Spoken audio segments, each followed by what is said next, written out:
On March 31st, 1943, thousands of people lined up outside of St. James Theater on Broadway for the opening of Oklahoma. The audience was abuzz with anticipation and enthusiasm while awaiting for the curtains to unfold. Little did they know who was working behind the scenes to compose the original tunes we all know today.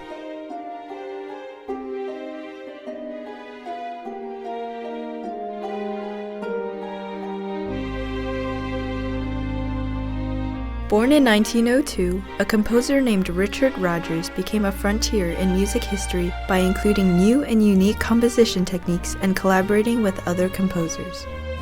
Rodgers' music showed that it could withstand the test of time throughout several decades.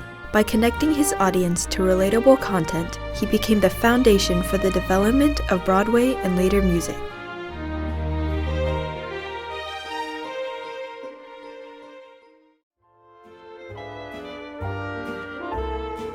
All accomplished professionals begin as novices, and Rodgers was a testament to this truth.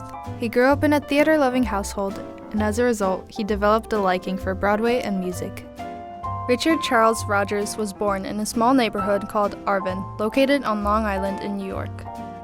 Over time, Rodgers' passion for music only grew, and at just 15 years old, he wrote his first of many songs called Auto Showgirl. In 1919, he met his future partner Lorenz Hart to later create some of the most notable productions, such as The Garrett Gaieties, which featured the hit song Manhattan. This would mark the beginning of his career. Wait a minute, Dick. The beginning of that is sweet, but the ending is sour. All right, I'll try it again. All right? For the next decade, Rodgers and Hart would write a total of 26 Broadway musicals together. Although not all of their songs became successful, their music was distinctive through their versatility in writing heartfelt ballads as well as comedic melodies. Some of their best-known musicals would include Jumbo, 1935, On Your Toes, 1936, Babes in Arms, 1937, The Boys from Syracuse, 1938, and Pal Joey, 1940. By this time, Rodgers' demand increased as a composer, and Hart was recognized as an accomplished lyricist. The duo worked side by side, Rodgers as the composer and Hart being the lyricist. Despite the age difference, the pair cooperated effectively with each other's efforts. Hart's lyrics avoided excessive sentimentality, and Rodgers complemented this with his polished and refined tunes, which defined their own style. Although the general productions may not be easily recognized, the songs taken from them have become the basis of theatrical entertainment. Unfortunately, Hart wasn't able to continue working with Rodgers due to his struggle with depression and alcoholism, and caused him to develop pneumonia and ultimately lead to his death in 1943. This would mark the end of their nearly 25-year collaboration. Now without a partner, Rodgers' search for a new accomplice would begin.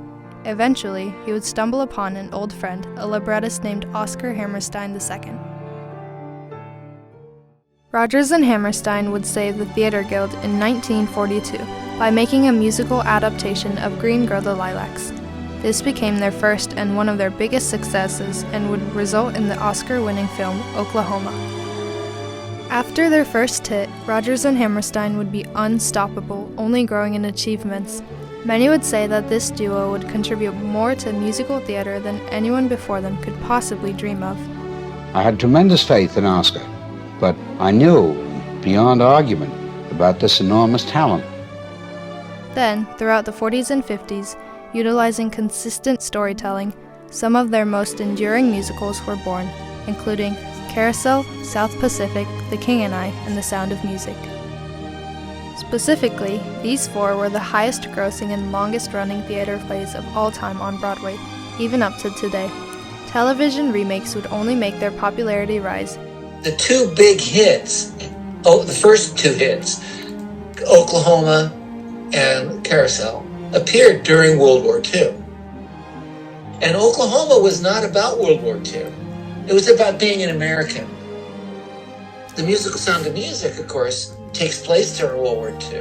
And then in 1957, while these movies were coming out, they did the television musical Cinderella. So even though they weren't top of Broadway, people who hadn't gone to Broadway before, they got to see the movies. However, all good things must come to an end, and by 1959, Rodgers and Hammerstein's final collaboration would draw closer. During the tryouts for The Sound of Music in Boston, Hammerstein was sick in bed with stomach cancer. He wrote his last lyrics for Rodgers, which would emerge in the sweet melody of Edelweiss in The Sound of Music. On August 23, 1960, Hammerstein peacefully passed away in his home in Doylestown, Pennsylvania. The renowned team said their last so long farewells. Despite Hammerstein's death, Rodgers would continue chasing his passion. His first attempt at being his own lyricist led to the score, No Strings, in 1962. He would also collaborate with other famed musicians such as Stephen Sondheim in making the musical Do I Hear a Waltz, and Martin Charnin's I Remember Mama. In 1978, Rodgers was gifted with an award for being among the first honorees of the newly developed Kennedy Center Honors. He was the first recipient of the EGOT Awards before the acronym was even in use. Shortly after, on December 30th, 1979, he died in his home in New York City. Rodgers himself passed away, but his legacy had yet to cease.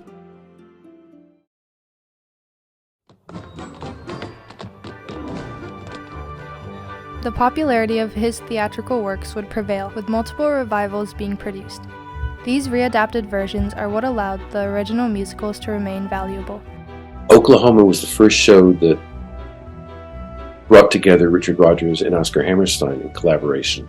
They each had huge careers before that, but when they came together, something happened to create a different kind of musical theater in which the most important thing was it was storytelling. Everything about it was new, and it transformed musical theater. Everything that's come since then has really built on this integration of music that was much deeper than had existed before. Not only did Rodgers' music impact theatrical music, but it also influenced the future of other genres. Some of his songs, like My Funny Valentine and The Lady is a Tramp, have set jazz standards.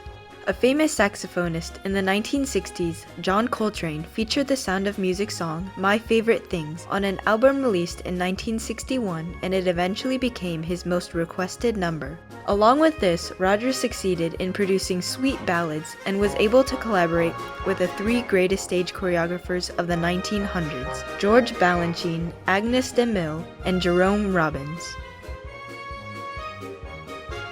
To show an example of how much adoration Rodgers received from the American crowd, in 1990, Rodgers obtained the highest honor that Broadway could offer, a theater named after him. Today, it stands on 46th Street in Manhattan, New York, and is called the Richard Rodgers Theater. Spanning over 6 decades and having created around 43 Broadway musicals as well as over 900 songs, Rodgers is one of the most influential figures from the 20th century that are still relevant today.